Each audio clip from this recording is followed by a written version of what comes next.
ओम नमो भगवते वासुदेवाय। अब तक श्रीमद् भागवत कथा के पंचम स्कंद के 16 अध्याय हम सुना चुके हैं। आज 17वां अध्याय। शुकदेव जी बोले, हे राजन, अब मैं गंगा जी की उत्पत्ति विस्तार पूर्वक कहता हूँ, सुनो।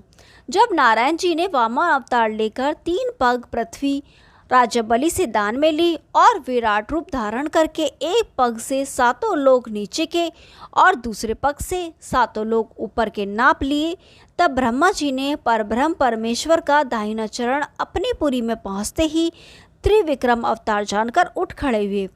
तब उन्होंने अपने कमंडल में से विरजा नदी का पानी परब्रह्म परमेश्वर के आंसू गिरने से वैकुंठ में प्रकट हुई थी, लेकिन उन चरणों का प्रक्षालन किया और प्राप्त चरणामृत के जल को अपने सिर व आंखों से लगाया। चरण धोते समय जो पानी सुमेरु पर्वत पर गिरा था वह नीचे आकर मंदराचल पर्वत के सिरहाने पर ठहर गया।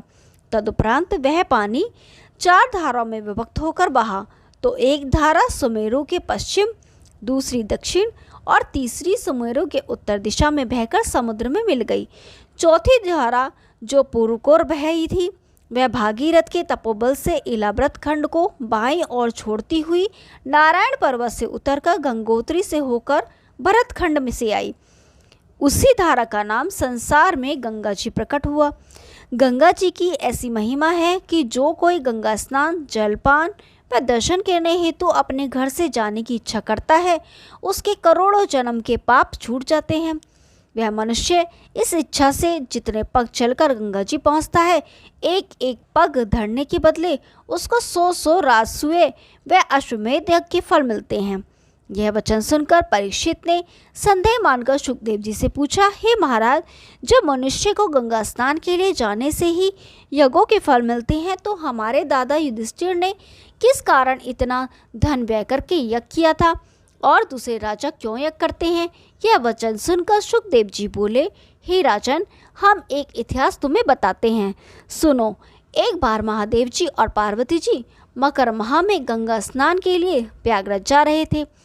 मार्ग में बहुत से लोगों को जाते देखकर पार्वती जी ने महादेव जी से गंगा स्नान का महात्म्य पूछा। शिव जी ने कहा, हे पार्वती, जो कोई घर से गंगा नहाने चले उसको एक एक पग चलने में 100 अश्वमेध यज्ञ का फल मिलता है और करोड़ जन्म के पाप छूट जाने से वह देवता के समान हो जाता है। यह वचन सुनकर पार्वती जी ने संदेह किया कि लाखों निम्न जाति के मनुष्य गंगा में नहाकर चले जाते हैं, पर इन लोगों की गंगा स्नान करने से अभी तक कुरूपता भी नहीं गई, अतः देव शरीर किस भांति पाएंगे? ऐसी शंका करके पार्वती जी फिर विनयपूर्वक बोली, हे प्रभो, यात्रा करने वालों का रूप देखकर मुझे इस बात पर विश्वास नहीं होता है। महादेव जी बोले कि इसका भेद तुमसे क्या कहें, चलो आंखों से ही देख लो। यह कहकर जब शिव जी गंगा के समीप पहुँचे तब वहाँ कोड़ी बनकर बैठ गए और पार्वती ने इसे कहा कि तुम दिव्य रूप अति सुंदर बनकर मेरे शरीर की मक्खी उड़ाओ, और यदि स्नान करने वाला कोई पूछे तो कहना कि हमारा पति कोड़ी हो गया है। इसलिए एक जोशी ने कर्म विभाग की पोथी में देखकर बताया है कि जिसने 100 अश्वमेध यज्ञ किए हों वह इनसे अपना हाथ स्पर्श कर दे तो इनका कोढ़ नष्ट हो जाएगा। अतः यहाँ लाखों मनुष्य स्नान करने आते हैं, इसलिए मैं इनको यहाँ लाई कि जिसने 100 अश्वमेध यज्ञ किए हों वह इनको स्पर्श कर दे तो इनका यह कोढ़ ठीक हो जाए। जब पार्वती देव कन्या के सदृश रूप धारण कर उनके कोढ़ की मक्खी उड़ाते हुए इसी प्रकार कहने लगी, तब तो वहाँ बहुत से लोग उनका सुंदर स्वरूप देखकर मोहित हो उनको घेर कर चारों तरफ खड़े हो गए। उनमें से कोई पार्वती से अपने साथ चलने को कहता तो कोई उनसे हंसी करता और कितनों ही ने तो उन्हें अनेक प्रकार से डर एवं प्रलोभन भी दिखाए। परंतु कुछ ज्ञानी लोगों ने कहा कि इस स्त्री को धन्य है जो कि इस अवस्था में भी अपने पति की सेवा कर रही है। जो स्त्री अपने पति को, चाहे वह लूला, लंगड़ा, अंधा, काना, कोढ़ी, दरिद्री एवं कुरूप कैसा भी हो, परमेश्वर के समान समझकर प्रेम पूर्वक उसकी सेवा शुश्रूषा करती है और पराये पुरुष को कुदृष्टि से न देखती हो, उसे प्रतिव्रता ही जानना चाहिए। उसी समय एक अति कंगाल दुर्बल ब्राह्मण ने उनको देखते ही पास आकर दंडवत किया और पार्वती से कहने लगा, हे माता, तुम किस कामना से यहाँ भीड़ में बैठी हो? कहीं एकांत में अपने पति को ले जाकर उनकी सेवा करो, जिससे मक्खी आदि बैठने से उनको कष्ट न हो। ब्राह्मण के यह वचन सुनकर पार्वती जी ने कहा, मेरे पति के कर्म विभाग में ऐसा लिखा है कि जिसने 100 अश्वमेध यज्ञ किए हैं वह उनको स्पर्श कर दे तो इनका कोढ़ चला जाएगा। मैं इसकी कामना से इन्हें यहाँ लेकर आके बैठी हूँ कि इस महापर्व में लाखों मनुष्य स्नान करने आएंगे। उनमें से किसी ने तो 100 अश्वमेध यज्ञ किए होंगे, जिनके स्पर्श करने से मेरे पति का यह कोढ़ नष्ट हो जाएगा। पार्वती जी के वचन सुनकर ब्रह्मांड ने कहा, यह कौन सी बड़ी बात है? तुम तो 100 अश्वमेध यज्ञ करने को कह रही हो, मैंने लाखों अश्वमेध यज्ञ किए हैं, जिनकी गणना ही होना बड़ा कठिन है। यह बात ब्राह्मण की सुनकर पार्वती जी ने विनती करते हुए कहा, हे विप्रवर, आप कृपा करके इन्हें स्पर्श कर दीजिए। जो ही उस ब्राह्मण ने महादेव जी के शरीर से अपना कर कमल स्पर्श किया, त्यों ही शिवजी दिव्य रूपधारी अश्वनी कुमार के समान हो गए। इस घटना को देखकर पार्वती जी एवं समस्त यात्रियों को इस बात पर बड़ा आश्चर्य हुआ कि इस दरिद्र ब्राह्मण की आयु केवल 30 वर्ष की होगी, अतः इसने इस अल्प आयु में ही 100 अश्वमेध यज्ञ किस प्रकार किए होंगे। घटघटवासी सर्वांतयामी महादेव जी ने इसकी शंका दूर करने के लिए यात्रियों के सामने ही उस ब्राह्मण से पूछा, हे ब्राह्मण देव, आपने इस 30 वर्ष की आयु में लाखों यज्ञ किस प्रकार किए होंगे। ब्राह्मण ने कहा, हे महाराज सुनो, यज्ञ की विधि और उसका फल शास्त्रानुसार होता है। उसी शास्त्र में गंगा स्नान का फल ऐसा लिखा गया है कि जो कोई गंगा स्नान को अपने घर से पैदल चले, उसको एक एक पद चलने में 100 अश्वमेध यज्ञ का फल मिलता है। सो मैं अपने घर से नित्य प्रति गंगा स्नान करने को 1 कोस चलकर आता हूँ। अतः उस हिसाब से लाखों क्या बल्कि कई करोड़ अश्वमेध यज्ञ हम कर चुके हैं, इसमें आश्चर्य की कोई बात नहीं। ब्राह्मण के यह वचन सुनकर शंकर जी ने पार्वती जी एवं यात्रियों से कहा, ब्राह्मण सत्य कहता है। ऐसा कहकर शिव पार्वती जी कैलाश को चल दिए। तब मार्ग में शिव जी पार्वती से बोले, देखो, हमारे कथनानुसार इस ब्राह्मण ने गंगा स्नान के फल प्राप्त होते हैं। अन्य सब गंगा स्नान करने वाले वेद वाक्य पर भरोसा नहीं करते, अतः यह फल उनको नहीं मिल सकता। इसलिए वेद शास्त्रों को सुनकर उन पर विश्वास करना चाहिए। हे परीक्षित, तुम्हारे पितामह धर्मराज युधिष्ठिर को वेद एवं शास्त्रों पर विश्वास था, परंतु उनके पास अधिक द्रव्य न होने के कारण उनको यह अभिलाषा हुई कि किसी बहाने से श्याम सुंदर श्री कृष्णचंद्र को अपने यहाँ रखकर ऋषि मुनियों के साथ सत्संग करूं। इसलिए धर्मराज युधिष्ठिर ने राजसूय यज्ञ किए थे। ओम नमो भगवते वासुदेवाय। 17वां अध्याय समाप्त हुआ। अब 18वां अध्याय। श्री शुकदेव जी बोले, हे परीक्षित, हमने नवों खंडों की कथा तुमसे कही। अब जिस जिस खंड में जो जो अवतार नारायण जी के लिए उसका हाल सुनो। भद्राश्व खंड में वृंदश्रवा नामक राजा था। वहाँ परमेश्वर ने हैग्रीव अवतार धारण किया। उस खंड में राजा तथा प्रजा उसी रूप की पूजा और उन्हीं का मंत्र पढ़कर प्रार्थना करते हैं। नरहरि खंड में नरसिंह अवतार श्री नारायण जी ने लिया था। वहाँ नरहरि वर्ष नाम का राजा अपनी प्रजा समेत उसी रूप की पूजा करता है और उनके पुजारी प्रहलाद ने मंत्र सहित प्रार्थना करके नरसिंह से यह वरदान मांगा था कि हे प्रभु, आप अपने जीवों को जिस जिस योनि में चाहें जन्म देकर उन पर ऐसी कृपा रखें कि जिससे उनको उसी जन्म में आपके चरणों का स्मरण बना रहे।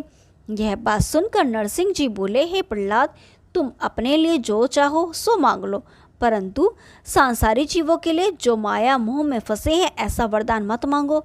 तब प्रहलाद पुनः हाथ जोड़कर बोले, हे भगवान, संसार में जो लोग कर्म करते हैं उनका अधर्म अपनी दया से छुड़ा दो।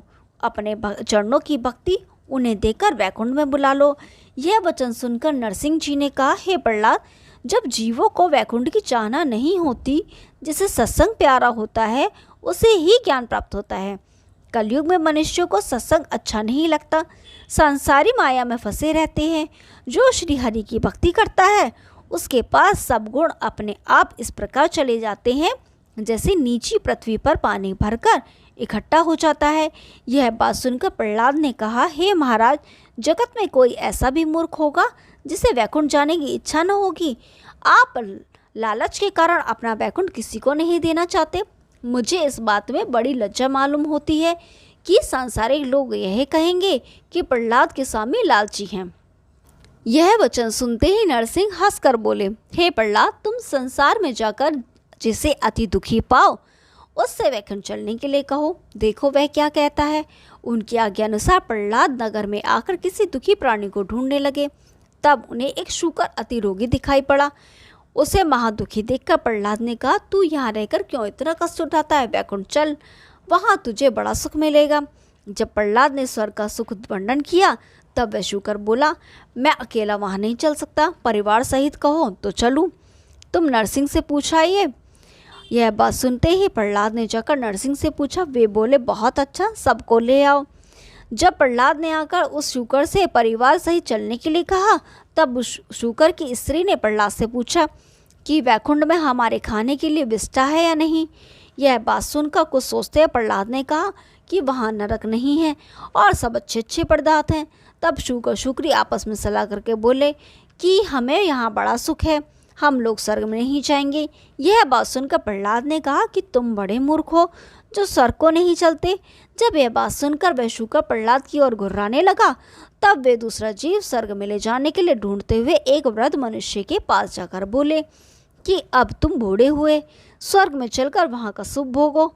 यह बात सुनकर बूढ़ा बोला कि अभी मुझे दुनिया में जीकर अपने बेटों का मुंडन अथवा विवाह करना और नाती पोते देखने हैं। तुम्हारे कहने से अभी कैसे मर जाऊं?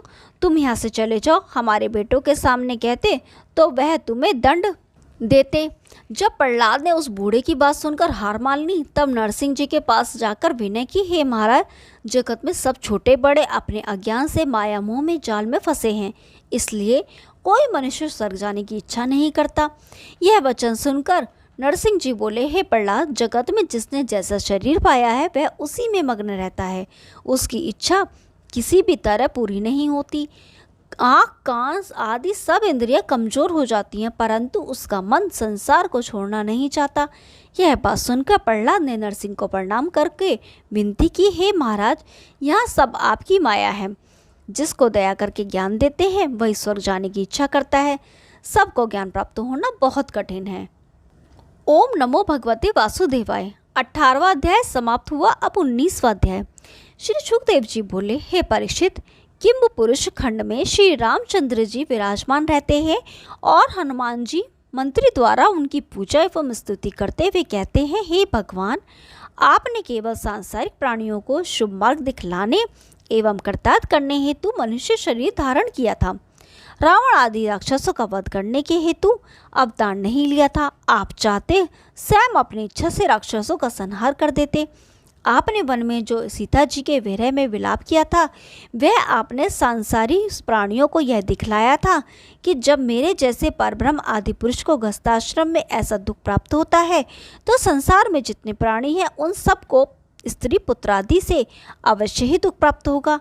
आपने मनुष्य अवतार इसलिए धारण किया था कि आपकी शरण में आने वाला ऐसे सुंदर स्वरूप को छोड़कर अन्य देवताओं की आराधना क्यों करेगा। भगवान ने भरतखंड में यह सोचकर श्री नर नारायण का अवतार धारण किया कि इस खंड के मनुष्य कलयुग में जप तप नहीं कर सकेंगे, अतः मैं तपस्वी रूप धारण कर बद्रिका वन में जाकर बैठ जाऊं। इससे तो कोई मेरा दर्शन करेगा, उसको मैं अपनी तपस्या का फल देकर पवित्र करके मोक्ष पद दे दिया करूँगा। अतः इससे वे अभी तक नर नारायण के रूप में बद्रिकाश्रम में विराजमान होकर तप कर रहे हैं। वह देवर्षि नारद जी सांख्य योग द्वारा मंत्र पढ़कर पूजा एवं स्तुति करते हुए कहते हैं, हे दीनबंधु, समस्त संसार के उत्पन्न पालन एवं संहार करता आप ही हैं। सातों द्वीपों में भरतखंड अत्यंत पवित्र तथा मध्य देश है। इस खंड में जो प्राणी जैसा कर्म करते हैं उन्हें दूसरे लोक में पहुंचकर वैसा ही फल भोगना पड़ता है। अतः इस कर्म भूमि में किया हुआ धर्म अधर्म खेती के समान बढ़ता है। भरतखंड के अलावा अन्य जो 8 खंड है वहाँ सदैव त्रेता युग के समान समय रहता है। वहाँ कलयुग का प्रवेश होना कठिन है। वहाँ के निवासी सदा देवताओं की भांति स्त्रियों के साथ भोगविलास करते रहते हैं। उनको वहाँ सदैव बसंत ऋतु एवं इंद्रलोक के समान सुखों का अनुभव होता रहता है। दुखों का तो वहाँ नाम ही नहीं है। चारों वर्णों को विचार अन्य खंडों के लोग इतने खुश होते हुए भी भरतखंड के लोगों के भाग्य की प्रशंसा करते हैं। भरतखंड के प्राणी श्री नारायण भगवान का थोड़ा सा भजन एवं ध्यान करने से ही इस अपार भवसागर से पार हो जाते हैं। अन्य दूसरे खंडों तथा द्वीपों में यह बात नहीं पाई जाती है। आपने प्राणियों पर बहुत ही कृपा करके इस खंड में अवतार लिया है, फिर भी कलयुग के मनुष्य कपट, आलस्य व अहंकार में लिप्त रहेंगे। हे राजा परीक्षित, जब देवता लोग स्वर्ग में से अपने अपने पुष्पक विमानों में विराजमान होकर मंदराचल पर्वत पर विहार करने को आते हैं, तब वह भरतखंड के निवासियों को देखकर अपने को तुच्छ समझते हुए कहते हैं कि हम लोगों के ऐसे भाग्य कहाँ हैं जो हम इस पद को प्राप्त कर सकें। अतः हे राजन, जिससे भरतखंड में मनुष्य शरीर पाकर भी अपना जीवन सांसारिक मोह माया से बिता दिया और भगवत स्मरण ना किया, उसका संसार में जन्म लेना व्यर्थ ही समझना चाहिए। इसलिए देवता लोग यह कहते हैं कि भरतखंड के प्राणियों ने पूर्व जन्म में ऐसा कौन सा पुण्य किया है जिसके फलस्वरूप इन्होंने यहाँ जन्म पाया है। वहाँ भगवान का भजन एवं स्मरण मात्र से ही प्राणी शीघ्र ही मुक्ति को प्राप्त कर लेता है। ओम नमो भगवते वासुदेवाय। 19वां अध्याय समाप्त हुआ। अब 20वां अध्याय।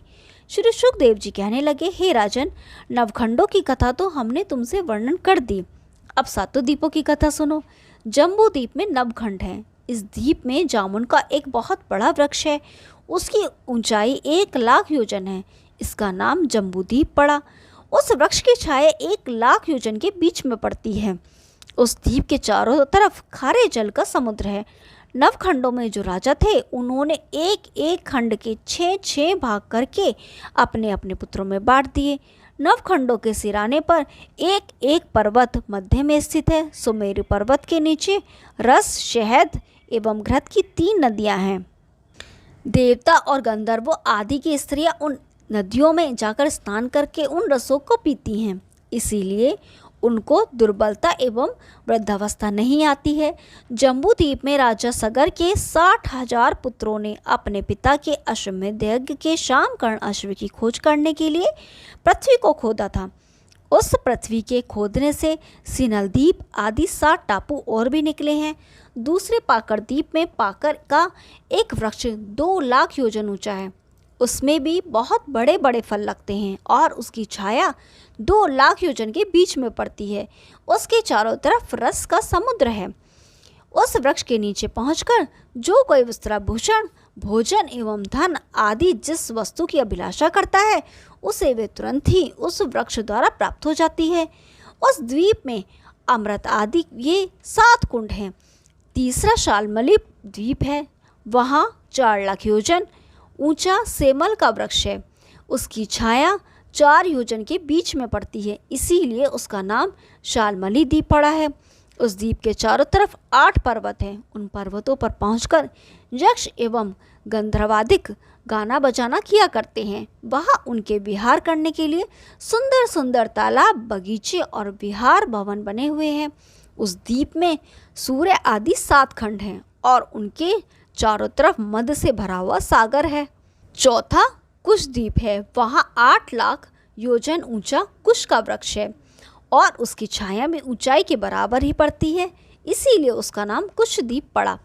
इसके चारों तरफ घृत का समुद्र है। उस वृक्ष के नीचे कुंड एवं तालाब ऐसे बने हैं कि जिनमें स्नान करने तथा जल पीने से भूख प्यास सब जाती रहती है। यदि वृक्ष एवं रोगी मनुष्य उसमें स्नान करे तो वह निरोग होकर हष्ट पुष्ट हो जाता है। सकत आदि नाम के 7 खंड उस द्वीप में हैं। 5वां क्रोंच द्वीप है, जिसमें क्रोंच नाम का पर्वत 16,00,000 योजन ऊंचा है। इसी कारण उसका नाम क्रोंच द्वीप पड़ा है। उस पर्वत पर बैठकर गरुण जी वहीं से सब द्वीपों को देखकर बहुत प्रसन्न होते हैं। उसके चारों तरफ दूध का समुद्र भरा है और व्यास आदि नाम के 7 खंड उस द्वीप में हैं।